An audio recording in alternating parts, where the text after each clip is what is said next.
Hi everyone, welcome to a brand new week. I'm Kirsten and today we're going to talk about the use of humor in writing. Have you ever read a book that had a perfectly good storyline but the characters were dry and kind of one-dimensional? There's a good chance that what was missing was humor. Being funny is part of what makes us human. And almost everyone is funny in some way. Using humor in the right way will result in your work being memorable and it will make your readers come back for more. So, how do you use humor in the right way? Here are a few pointers. The amount of humor you use depends entirely on what you're writing and who your audience is.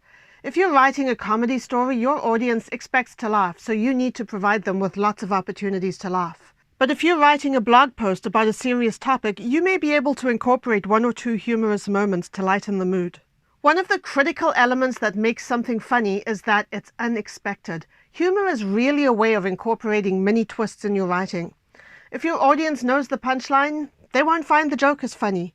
So your best way of setting up a laugh is to make your reader think you're going in one direction and then suddenly veer off. The beautiful thing about humanity is that all of us are different. Not everyone finds everything funny, and the humor you put in your writing won't resonate with everybody. But it will definitely fall flat if you yourself don't think it's funny because you will not get the delivery right. There are times when humor is never okay. Here are some examples.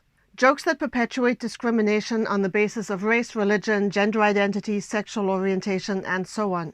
Humor about topics like sexual assault, animal cruelty, the Holocaust, topics that most people are rightfully sensitive and outraged about. Adult-oriented humor delivered to an audience of children. You get the picture. There's a time and place for humor. If you get it right, your writing will be remembered for all the right reasons. That's it for today. I'll see you tomorrow.